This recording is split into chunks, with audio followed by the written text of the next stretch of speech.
So hello friends, welcome to pure academy. তো বন্ধুরা, তোমাদের জন্য একটি গুরুত্বপূর্ণ video, GK express pro class number 1। এই জিকে এক্সপ্রেস প্রো মূলত তোমাদের একটি গুরুত্বপূর্ণ ভিডিও, কেননা এই ভিডিওতে তোমরা পেয়ে যাচ্ছ WB, SSC, group C, group D, WBP, SSC GD, KP এবং পিএসসি এক্সামের মতো এক্সামগুলির গুরুত্বপূর্ণ সাজেশন। এই জিকে এক্সপ্রেস করলে তোমরা মূলত এই যতগুলি এক্সাম অলরেডি 2026-এ আসতে চলেছে, সবগুলো এক্সামের জন্যই এই ক্লাসটি মূলত গুরুত্বপূর্ণ হতে চলেছে। তো অবশ্যই তোমরা সম্পূর্ণ ভিডিওটি দেখবে, ভিডিওটিকে লাইক করবে, চ্যানেলটিকে সাবস্ক্রাইব করবে এবং আমার টেলিগ্রাম চ্যানেলে যুক্ত হবে এই ক্লাসের নোটগুলো পাওয়ার জন্য। আর বন্ধুরা, আমার নিজস্ব বানানো WB, SSC, group C, group D বইটি তোমরা যদি পারচেস করতে চাও, আপাতত তো printed book out of stock. তোমরা যদি পিডিএফ চাও তো পিডিএফ তোমাদের অফারের মধ্যে আমি দিয়ে দেবো। তো অবশ্যই পিডিএফের জন্য তোমরা নিচে দেওয়া ডেসক্রিপশনের নাম্বারে যোগাযোগ করবে। তো চলো বন্ধুরা, বেশি দেরি করবো না, শুরু করবো আজকের ক্লাস। তো আজকের বন্ধুরা প্রথম প্রশ্ন হলো, ঋগ্বেদে উল্লেখিত 10 রাজার যুদ্ধ ব্যাটেল অফ 10 কিংস কোন নদীর তীরে সংঘটিত হয়েছিল? ঋগ্বেদে উল্লেখিত 10 রাজার যুদ্ধ বা ব্যাটেল অফ 10 কিংস কোন নদীর তীরে সংঘটিত হয়েছিল? বিতস্তা, পরুষ্ণী, শতদ্রু এবং আশিকনি। তো ঋগ্বেদে উল্লেখিত 10 রাজার যুদ্ধ ব্যাটেল অফ 10 কিংস কোন নদীর তীরে সংঘটিত হয়েছিল? তো বন্ধুরা, ঋগ্বেদে উল্লেখিত 10 রাজার যুদ্ধ মূলত অপশন বি, পৌরুষ্ণী নদীর তীরে সংঘটিত হয়েছিল। বর্তমানে যেটি রাভি নদীর নামে পরিচিত, সেটি পূর্বে ছিল পৌরুষ্ণী নদী। তো আশা করি তোমরা প্রশ্নটি বুঝতে পারলে। তো চলো পরবর্তী প্রশ্ন। চোল শাসনামলে স্কুল বা বিদ্যালয়ের রক্ষণাবেক্ষণের জন্য দান করা জমিকে কী বলা হতো? চোল শাসনামলে স্কুল বা বিদ্যালয়ের রক্ষণাবেক্ষণের জন্য দান করা জমিকে কী বলা হতো? ব্রহ্মদে, দেবদান, শালভোগ, পলিচ্ছন্দম। তো চোল শাসনামলে স্কুল বা বিদ্যালয়ের রক্ষণাবেক্ষণের জন্য দান করা জমিকে কী বলা হতো? এই চারটি অপশনের মধ্যে কী বলা হতো? যে তাকে বলা হতো শালভোগ। অর্থাৎ চোল শাসনামলে স্কুল বা বিদ্যালয়ের রক্ষণাবেক্ষণের জন্য দান করা জমিকে বলা হতো শালভোগ। চলো পরবর্তী প্রশ্ন। দিল্লির সুলতানি আমলে প্রশাসনিক কাঠামোয় দিওয়ানি ইনসা বিভাগটি মূলত কোন কাজের জন্য দায়বদ্ধ ছিল? দিল্লির সুলতানি আমলে প্রশাসনিক কাঠামোয় দিওয়ানি ইনসা বিভাগটি মূলত কোন কাজের জন্য দায়বদ্ধ ছিল? সামরিক বিভাগ, ধর্মীয় ও বিচার বিভাগ, রাজকীয় চিঠিপত্র ও যোগাযোগ বিভাগ এবং দান খয়রাত বিভাগ। তো দিল্লির সুলতানি আমলে প্রশাসনিক কাঠামোয় দিওয়ানি ইনসা বিভাগটি মূলত কোন কাজের জন্য দায়বদ্ধ ছিল? তো বন্ধুরা, এটি সঠিক উত্তর হচ্ছে অপশন সি, রাজকীয় চিঠিপত্র ও যোগাযোগ বিভাগ। অর্থাৎ দিল্লির সুলতানি আমলে প্রশাসনিক কাঠামোয় দিওয়ানি ইনসা বিভাগটি মূলত অপশন সি, রাজকীয় চিঠিপত্র ও যোগাযোগ বিভাগের কাজের জন্য দায়বদ্ধ ছিল। পরবর্তী প্রশ্ন। 1826 সালে স্বাক্ষরিত কোন চুক্তির মাধ্যমে প্রথম ইঙ্গ বর্মী যুদ্ধের অবসান ঘটে এবং ব্রিটিশরা ভারতে তাদের প্রভাব বৃদ্ধি করে? 1826 সালে স্বাক্ষরিত কোন চুক্তির মাধ্যমে প্রথম ইঙ্গ বর্মী যুদ্ধের অবসান ঘটে এবং ব্রিটিশরা ভারতে তাদের প্রভাব বৃদ্ধি করে? অপশন এ, সগৌলি যুদ্ধ বা সগৌলি সন্ধি, ইয়ান্দাবুর সন্ধি, সুরাট চুক্তি, লাহোর চুক্তি। তো 1826 সালে স্বাক্ষরিত কোন চুক্তির মাধ্যমে প্রথম ইঙ্গ বর্মী যুদ্ধের অবসান ঘটে এবং ব্রিটিশরা তাদের ভারতের প্রভাব বৃদ্ধি করে? সেটি হচ্ছে অপশন বি, ইয়ান্দাবুর সন্ধি। পরবর্তী প্রশ্ন। মুঘল সম্রাট আকবরের আমলে প্রবর্তিত 10 শালা ভূমি রাজস্ব ব্যবস্থার জমি জরিপের জন্য ব্যবহৃত বাঁশের লাঠি বা বাঁশের লোহার আংটাযুক্ত অংশটির নাম কী ছিল? মুঘল সম্রাট আকবরের আমলে প্রবর্তিত 10 শালা ভূমি রাজস্ব ব্যবস্থার জমি জরিপের জন্য ব্যবহৃত বাঁশের লাঠির নাম কী ছিল? অপশন এ, তনব, বিঘা, জরিপ ই খাস, মানদণ্ড। তো বন্ধুরা, এই যে চারটি অপশনের মধ্যে কোনটি সঠিক হবে? তো সেটি হবে তনব। অর্থাৎ মুঘল সম্রাট আকবরের আমলে প্রবর্তিত যে লাঠিটি ছিল সেটি তনব নামে পরিচিত ছিল। পরবর্তী প্রশ্ন। 16তম ফাইন্যান্স কমিশন 2026 সালের রিপোর্ট নিচের কোন প্রাকৃতিক ঘটনাকে জাতীয় বিপর্যয় হিসেবে অন্তর্ভুক্ত করার সুপারিশ করেছে? 16তম ফাইন্যান্স কমিশন 2026 সালের রিপোর্টে নিচের কোন প্রাকৃতিক ঘটনাকে জাতীয় বিপর্যয় হিসেবে অন্তর্ভুক্ত করার সুপারিশ করেছে? অপশানে, সুনামি এবং জলোচ্ছ্বাস, খরা ও বন্যা, তাপপ্রবাহ ও বজ্রপাত, ভূমিকম্প এবং ভূমিধস। তো 16তম ফাইন্যান্স কমিশন 2026 রিপোর্টে নিচের কোন প্রাকৃতিক ঘটনাকে জাতীয় বিপর্যয় অন্তর্ভুক্ত করার সুপারিশ করেছে? তো এটি সঠিক উত্তর হবে অপশন বি, তাপপ্রবাহ এবং বজ্রপাত। চলো পরবর্তী প্রশ্ন। সৌরজগতে কোন গ্রহের গড় ও ঘনত্ব জলের ঘনত্বের চেয়েও কম? সৌরজগতে কোন গ্রহের গড় ঘনত্বের জলের ঘনত্বের চেয়েও কম? অপশন এ, বৃহস্পতি, ইউরেনাস, শনি, নেপচুন। তো বন্ধুরা, সৌরজগতের অপশন সি, শনি গ্রহের গড় ঘনত্ব জলের ঘনত্বের চেয়েও কম। চলো পরবর্তী প্রশ্নের দিকে যাব। আশা করি এই প্রশ্ন তোমরা বুঝতে পারলে। ভারতীয় সংবিধানে কত নম্বর অনুচ্ছেদে আইনের সমান সুরক্ষা ইকুয়াল প্রোটেকশন অব ল কথা বর্ণিত হয়েছে? ভারতীয় সংবিধানে কত নম্বর অনুচ্ছেদে আইনের সমান সুরক্ষার ইকুয়াল প্রোটেকশন অব ল এর কথা বর্ণিত হয়েছে? অনুচ্ছেদ 12, অনুচ্ছেদ 13, অনুচ্ছেদ 14 বা অনুচ্ছেদ 15। তো ভারতীয় সংবিধানে কত নম্বর অনুচ্ছেদে আইনের সমান সুরক্ষার কথা বর্ণিত হয়েছে? সেটি হচ্ছে অপশন সি, অনুচ্ছেদ 14। তো অনুচ্ছেদ 14তে ভারতীয় সংবিধানের আইনের সমান সুরক্ষা বা ইকুয়াল প্রোটেকশন অফ ল এর কথা বর্ণিত হয়ে রয়েছে। পরবর্তী প্রশ্ন, ইসরোর আসন্ন স্পারডেক্স মিশনের মূল লক্ষ্য কী? ইসরোর আসন্ন স্পারডেক্স মিশনের মূল লক্ষ্য কী? মঙ্গলে জল খোঁজা, সূর্যের করোনার পর্যবেক্ষণ, মহাকাশের দুটি স্যাটেলাইটের মধ্যে সংযোগ, ক্ষমতা প্রদর্শন। অপশন ডিতে আছে তোমাদের চাঁদের দক্ষিণে মেরুতে ল্যান্ডিং। তো ইসরোর আসন্ন স্পারডেক্স মিশনের মূল লক্ষ্য কী? তো এটি সঠিক উত্তর হচ্ছে অপশন সি, মহাকাশের দুটি স্যাটেলাইটের মধ্যে সংযোগ, ক্ষমতা প্রদর্শন। পরবর্তী প্রশ্ন, পশ্চিমবঙ্গের উত্তরবঙ্গের সমভূমির পূর্বতম নদী কোনটি? পশ্চিমবঙ্গের উত্তরবঙ্গের সমভূমির পূর্বতম নদী কোনটি? তিস্তা, তোরসা, রায়ডাক এবং মেচি। তো পশ্চিমবঙ্গের উত্তরবঙ্গের সমভূমির পূর্বতম নদী হলো অপশন সি, রায়ডাক। তো রায়ডাক হলো পশ্চিমবঙ্গের উত্তরবঙ্গের সমভূমির পূর্বতম নদী। পরবর্তী প্রশ্ন, মধ্য এশিয়া থেকে আবিষ্কৃত বোগাছকই শিলালিপিতে কোন বৈদিক দেবতার নাম পাওয়া যায়? মধ্য এশিয়া থেকে আবিষ্কৃত বোগাছকই শিলালিপিতে কোন বৈদিক দেবতার নাম পাওয়া যায়? ইন্দ্র, অগ্নি, যম, বরুণ। ইন্দ্র, বরুণ, মৃত্যু, নাসত্ব। অপশন সি এ রুদ্র, বিষ্ণু, প্রজাপতি। অপশন ডি এ সোম, উষা, অদিতি। তো মধ্য এশিয়া থেকে আবিষ্কৃত বোগাছকই শিলালিপিতে কোন বৈদিক দেবতার নাম পাওয়া গেছে? আর এই শিলালিপিটি মূলত 1400 খ্রিস্টাব্দে পাওয়া গেছে। তো এই চারটি এই দেবতাগুলির মধ্যে কোন দেবতাগুলির নাম বা কোন চারটি দেবতার নাম বোগাছকই শিলালিপিতে পাওয়া গেছে? সেটি হবে অপশন বি, ইন্দ্র, বরুণ, মিত্র এবং নাসত্ব। অর্থাৎ এই চারজন দেবতা মধ্য এশিয়া থেকে আবিষ্কৃত বোগাছকই শিলালিপিতে এই বৈদিক দেবতাদের নাম পাওয়া গেছে। পরবর্তী প্রশ্ন, সিন্ধু সভ্যতার কোন কেন্দ্রে প্রথম ধান চাষের প্রমাণ পাওয়া গেছে? সিন্ধু সভ্যতার কোন কেন্দ্রে প্রথম ধান চাষের প্রমাণ পাওয়া গেছে? কালীবঙ্গাল, লোথাল, ধোলাভিরা, বর্ণালী। তো সিন্ধু সভ্যতার কোন কেন্দ্রে প্রথম ধান চাষের প্রমাণ পাওয়া গেছে? কালীবঙ্গাল, লোথাল, ধোলাভিরা, বর্ণালী। তো বন্ধুরা এটি সঠিক উত্তর হচ্ছে অপশন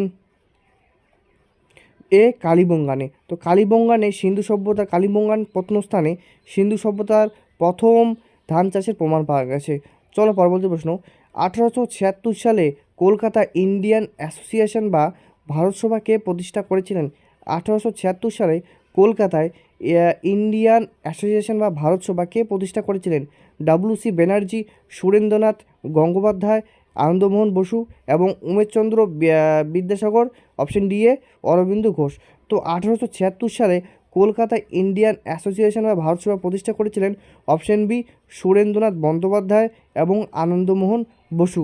তো এই দুজন 1876 সালে কলকাতা ইন্ডিয়ান অ্যাসোসিয়েশন বা ভারতসভা প্রতিষ্ঠা করেছিলেন। পরবর্তী প্রশ্ন, 2026 সালের শুরুতে আইপিএস অফিসার পশ্চিমবঙ্গের ভারপ্রাপ্ত ডিজিপি হিসেবে নিযুক্ত হয়েছেন? 2026 সালের শুরুতে কোন আইপিএস অফিসার পশ্চিমবঙ্গের ভারপ্রাপ্ত ডিজিপি হিসেবে নিযুক্ত হয়েছেন? রাজীব কুমার, পীযূষ পাণ্ডে, মনোজ কুমার বর্মা, সুপ্রতিম সরকার। তো 2026 সালের শুরুতে কোন আইপিএস অফিসার পশ্চিমবঙ্গের ভারপ্রাপ্ত ডিজিপি হিসেবে নিযুক্ত হয়েছেন? তিনি ছিলেন অপশন বি, পীযূষ পাণ্ডে। পীযূষ পাণ্ডে 2026 সালের শুরুতে আইপিএস অফিসার পশ্চিমবঙ্গের ভারপ্রাপ্ত ডিজিপি হিসেবে নিযুক্ত হয়েছে। সমুদ্রযান মিশনের অধীনে ভারত মহাসাগরে 6000 মিটার গভীরে খনিজ অনুসন্ধান চালানোর জন্য ব্যবহৃত যানটির নাম কি, অর্থাৎ যন্ত্রটির নাম কি? সমুদ্রযান মিশনের অধীনে ভারত মহাসাগরে 6000 মিটার খনিজ অনুসন্ধান চালানোর জন্য ব্যবহৃত যন্ত্রটির নাম কি? বিক্রম 6000, মৎস্য 6000, সাগরিকা 1, বরুণ 2। তো সমুদ্রযান মিশনের অধীনে ভারত মহাসাগরে 6000 মিটারের গভীরে খনিজ অনুসন্ধান চালানোর জন্য ব্যবহৃত যন্ত্রটির নাম হচ্ছে মৎস্য 6000। পরবর্তী প্রশ্ন, ভারতীয় সংবিধানের কততম সংবিধান সংশোধনের মাধ্যমে গোপনীয়তার অধিকার বা রাইট টু প্রাইভেসিকে মৌলিক অধিকার হিসেবে স্বীকৃতি দেওয়ার পথ প্রশস্ত হয়েছে? ভারতীয় সংবিধানের কততম সংশোধনের মাধ্যমে গোপনীয়তার অধিকার বা রাইট টু প্রাইভেসিকে মৌলিক অধিকার হিসেবে স্বীকৃতি দেওয়ার পথ প্রশস্ত হয়েছে? 42তম সংশোধনীর মাধ্যমে, 44তম সংশোধনীর মাধ্যমে, 97তম সংশোধনীর মাধ্যমে এবং অপশান ডিতে আছে তোমাদের 21 নম্বর অনুচ্ছেদের ব্যাখ্যা অনুযায়ী এটি একটি সহজাত অধিকার। আর এটি কিসের প্রেক্ষাপটে হয়েছিল? পুত্রস্বামী জাজমেন্টের প্রেক্ষাপটে এই যে মানে গোপনীয়তার অধিকার, মৌলিক অধিকারে স্বীকৃতি দেওয়া হয়েছিল। তো এটি সঠিক উত্তর হচ্ছে অপশান ডি, 21 নম্বর অনুচ্ছেদের ব্যাখ্যা অনুযায়ী এটি একটি সহজাত অধিকার। লানসেন্ট পত্রিকা 2026 সালের রিপোর্টে অনুযায়ী ভারতের টাইপ 2 ডায়াবেটিস নির্ণয়ের কোন পরীক্ষার নির্ভুলতা নিয়ে সন্দেহ প্রকাশ করা হয়েছে? লানসেট পত্রিকায় 2026 সালের রিপোর্ট অনুযায়ী ভারতের টাইপ 2 ডায়াবেটিস নির্ণয়ের কোন পরীক্ষার নির্ভুলতা নিয়ে সন্দেহ প্রকাশ করা হয়েছে? Fasting plasma glucose OGTT, XBA1C, lipid profile. অর্থাৎ লানসেট পত্রিকায় 2026 সালের রিপোর্ট অনুযায়ী ভারতের টাইপ 2 ডায়াবেটিস নির্ণয়ের কোন পরীক্ষার নির্ভরতা নিয়ে সন্দেহ প্রকাশ করা হয়েছে? তো এটি সঠিক উত্তর হচ্ছে অপশন সি, XBA1C, অর্থাৎ গ্লাইকেটেড হিমোগ্লোবিন। তো চলো পরবর্তী প্রশ্ন দিকে যাব। আর বন্ধুরা, এতদূর পর্যন্ত যদি তোমার ভিডিও দেখে থাকো তো অবশ্যই এখনই ভিডিওটিকে লাইক করো, চ্যানেলটিকে সাবস্ক্রাইব করো। পরবর্তী প্রশ্ন, 2026 সালে G20 সম্মেলন মার্কিন যুক্তরাষ্ট্রে কোন শহরে অনুষ্ঠিত হতে চলেছে? 2026 সালে G20 সম্মেলন মার্কিন যুক্তরাষ্ট্রে কোন শহরে অনুষ্ঠিত হতে চলেছে? Washington DC, new York, Miami, Chicago. তো 2026 সালে G20 সম্মেলন মার্কিন যুক্তরাষ্ট্রের কোন শহরে অনুষ্ঠিত হতে চলেছে? এই 4টি শহর মূলত মার্কিন যুক্তরাষ্ট্রের কোন শহরে হতে চলেছে? তো বন্ধুরা, আশা করি তোমরা এই প্রশ্নটি আরেকটি প্রশ্ন বুঝতে পারলে যে 2026 সালে G20 সম্মেলন কোন দেশে হবে? সেটি হবে মার্কিন যুক্তরাষ্ট্রে। আর মার্কিন যুক্তরাষ্ট্রে কোন শহরে হবে? সেটি হচ্ছে অপশন সি, মিয়ামিতে। অর্থাৎ 2026 সালে G20 সম্মেলন মার্কিন যুক্তরাষ্ট্রের মিয়ামি শহরে অনুষ্ঠিত হতে চলেছে G20 সম্মেলন 2026। পশ্চিমবঙ্গ বাজেটে 2026-27 অনুযায়ী রাজ্যের নিজস্ব কর রাজস্বে কত শতাংশ বৃদ্ধির লক্ষ্যমাত্রা রাখা হয়েছে? পশ্চিমবঙ্গ বাজেট 2026-27 অনুযায়ী রাজ্যের নিজস্ব কর রাজস্বে কত শতাংশ বৃদ্ধির লক্ষ্যমাত্রা রাখা হয়েছে? 4.5%, 5.5%, 6.20%, 8%। পশ্চিমবঙ্গ বাজেটে 2026-27 অনুযায়ী রাজ্যের নিজস্ব কর রাজস্বে মূলত অপশন সি, 6.20% বৃদ্ধির লক্ষ্যমাত্রা রাখা হয়েছে। পরবর্তী প্রশ্ন, 2026 সালের শুরুতে কোন দেশ মার্কিন যুক্তরাষ্ট্রের সাথে স্বাক্ষরিত নিউ স্টার্ট পারমাণবিক চুক্তি শেষ হওয়ার কথা জানিয়েছে? 2026 সালের শুরুতে কোন দেশ মার্কিন যুক্তরাষ্ট্রের সাথে স্বাক্ষরিত নিউ স্টার্ট পারমাণবিক চুক্তি শেষ হওয়ার কথা জানিয়েছে? চীন, রাশিয়া, উত্তর কোরিয়া, ইরান। তো 2026 সালের শুরুতে কোন দেশ মার্কিন যুক্তরাষ্ট্রের সাথে স্বাক্ষরিত নিউ স্টার্ট পারমাণবিক চুক্তি শেষ হওয়ার কথা জানিয়েছে? সেটি মূলত রাশিয়া। অর্থাৎ রাশিয়া মার্কিন যুক্তরাষ্ট্রের সাথে স্বাক্ষরিত নিউ স্টার্ট চুক্তি শেষ করতে চলেছে। পরবর্তী প্রশ্ন, বাংলার কোন শাসককে আরব পর্যটক সুলাইমান রুহুমা রাজ্যের শক্তিশালী অধিপত্য হিসেবে বর্ণনা করেছিলেন? বাংলার কোন শাসককে আরব পর্যটক সুলাইমান রুহুমা রাজ্যের শক্তিশালী অধিপত্য হিসেবে বর্ণনা করেছিলেন? ধর্মপাল, দেবপাল, গোপাল এবং দ্বিতীয় পাল। তো বাংলার কোন শাসককে আরব পর্যটক সুলাইমান রুহুমা রাজ্যের শক্তিশালী অধিপত্য হিসেবে বর্ণনা করেছেন? এই 4 জনের মধ্যে। তো বন্ধুরা, এটির সঠিক উত্তর হবে অপশন এ, ধর্মপাল।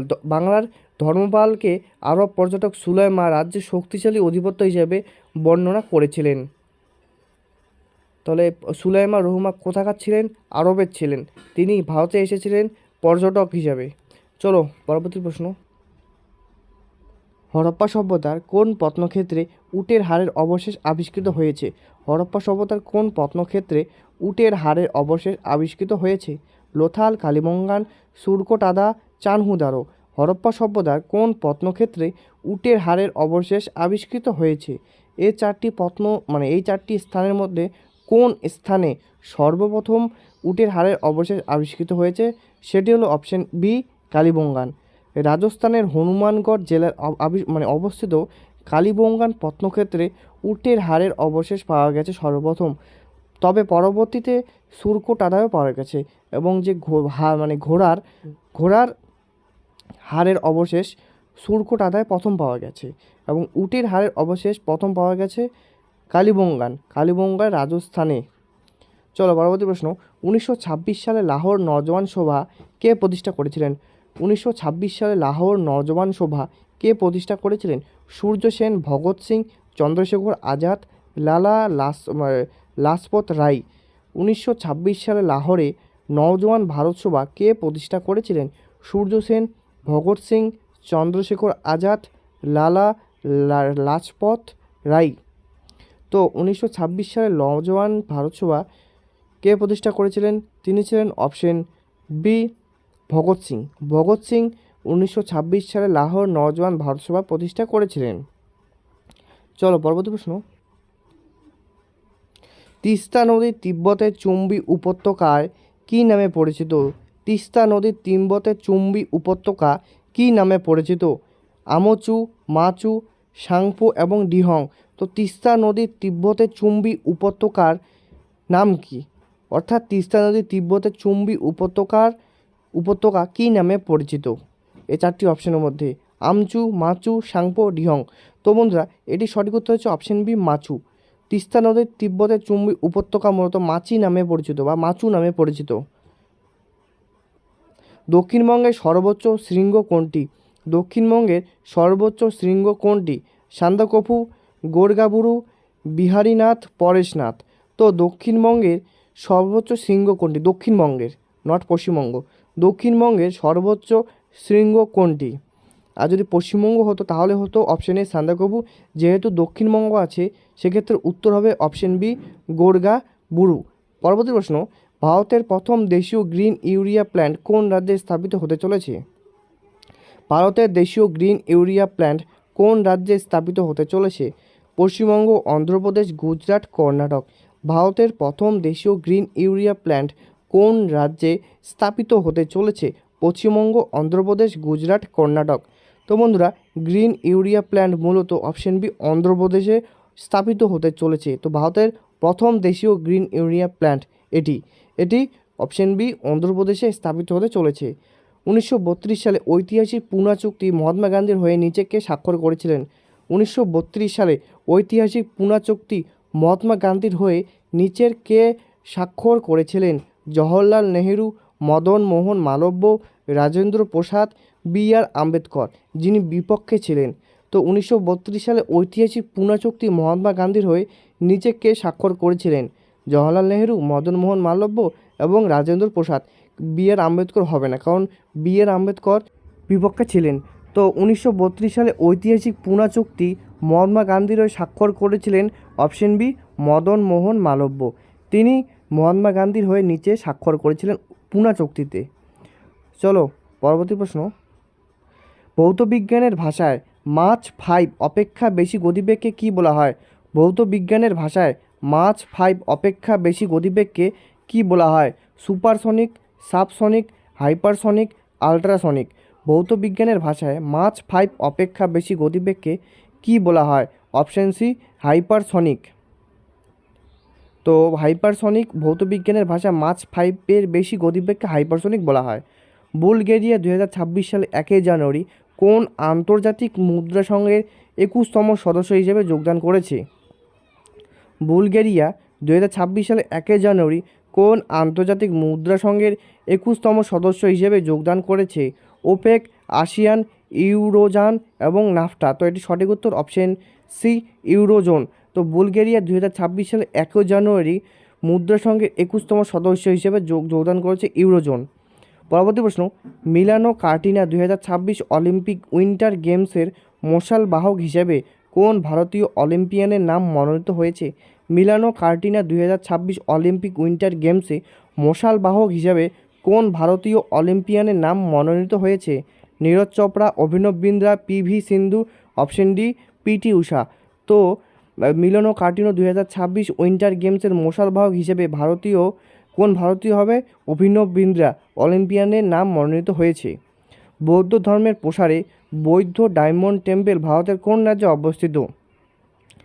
বৌদ্ধ ধর্ম প্রসারে গুরুত্বপূর্ণ বৌদ্ধ ডায়মন্ড ট্রায়াঙ্গেল ভারতের কোন রাজ্যে অবস্থিত? বিহার, উড়িষ্যা, অন্ধ্রপ্রদেশ, মহারাষ্ট্র। তো বৌদ্ধ ধর্মের প্রসারের জন্য গুরুত্বপূর্ণ বৌদ্ধ ডায়মন্ড ট্রায়াঙ্গেল ভারতের কোন রাজ্যে অবস্থিত? তো এই চারটি অপশনের মধ্যে যেমন বিহার, উড়িষ্যা, অন্ধ্রপ্রদেশ, মহারাষ্ট্র কোনটি হবে? বৌদ্ধ ধর্মের প্রসারে গুরুত্বপূর্ণ বৌদ্ধ ডায়মন্ড ট্রায়াঙ্গেল ভারতে কোন রাজ্যে অবস্থিত? উড়িষ্যা। উড়িষ্যার কোন কোন স্থানে? রত্নগিরি, ললিতগিরি, উদয়গিরি। তো বৌদ্ধ ধর্মের প্রসারে গুরুত্বপূর্ণ বৌদ্ধ ডায়মন্ড ট্রায়াঙ্গেল ভারতে উড়িষ্যা রাজ্যে অবস্থিত। 32 নম্বর প্রশ্ন, ভারতের 16তম ফাইন্যান্স কমিশনের চেয়ারম্যান হিসেবে 2026 সালের প্রেক্ষাপটে কে সুপারিশ করবেন? ভারতের 16তম ফাইন্যান্স কমিশনের চেয়ারম্যান হিসেবে 2026 সালের প্রেক্ষাপটে কে সুপারিশ করবেন? এন.কে সিং, অরবিন্দু পানাগারিয়া, শক্তিকান্ত দাস, নির্মলা সীতারামন। তো ভারতের 16তম ফাইন্যান্স কমিশনের চেয়ারম্যান হিসেবে 2026 সালের প্রেক্ষাপটে কে সুপারিশ করবেন? Option B, Arvind পানাগারিয়া।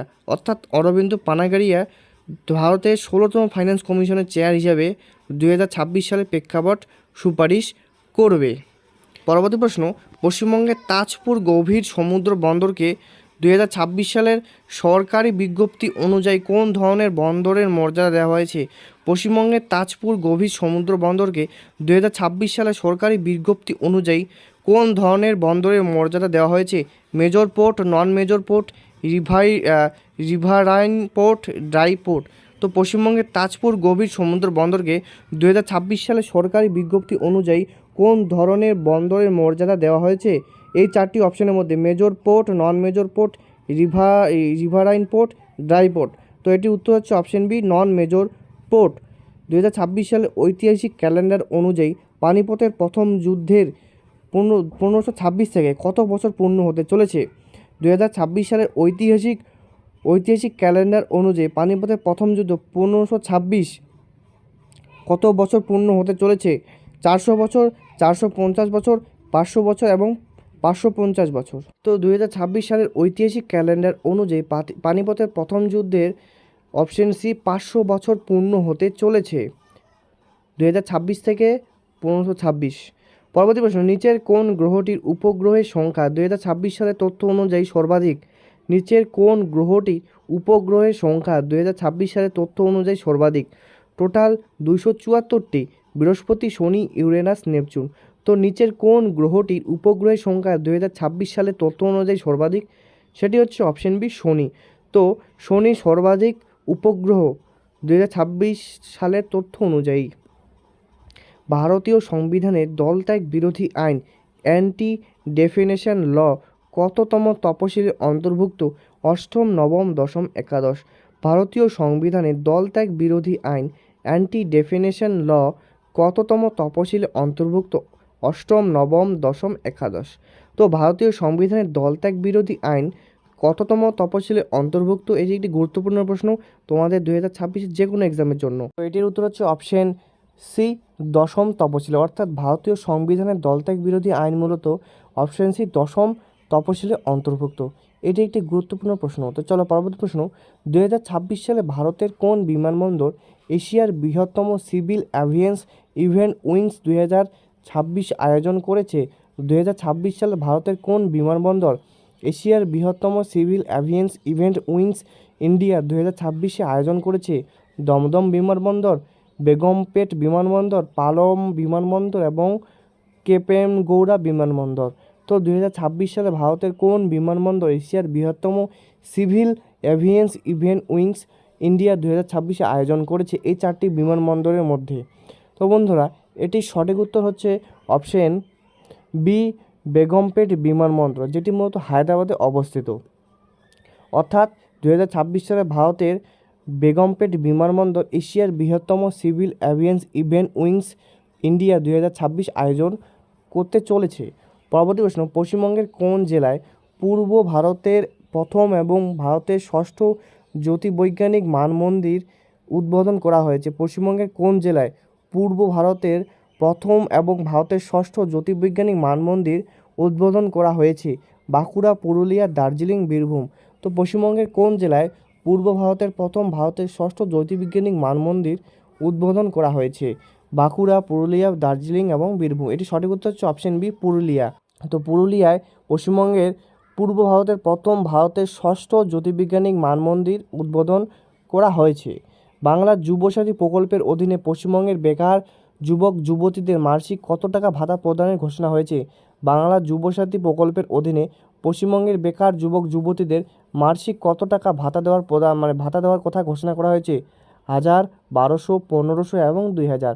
তো বাংলা যুবসাথী প্রকল্পের অধীনে পশ্চিমবঙ্গের বেকার যুবক যুবতীদের মাসিক 1500 টাকা ভাতা প্রদানের ঘোষণা করা হয়েছে, এটা সবাই পারবে। 2026 সালে প্রজাতন্ত্র দিবসে 77তম প্যারেডে কোন রাজ্যের ট্যাবলো সেরা ট্যাবলোর পুরস্কার পেয়েছে? 2026 সালের প্রজাতন্ত্র দিবসের প্যারেডে কোন রাজ্যের ট্যাবলো সেরা ট্যাবলো পুরস্কার পেয়েছে? পশ্চিমবঙ্গ, মহারাষ্ট্র, উত্তরপ্রদেশ এবং উত্তরাখণ্ড।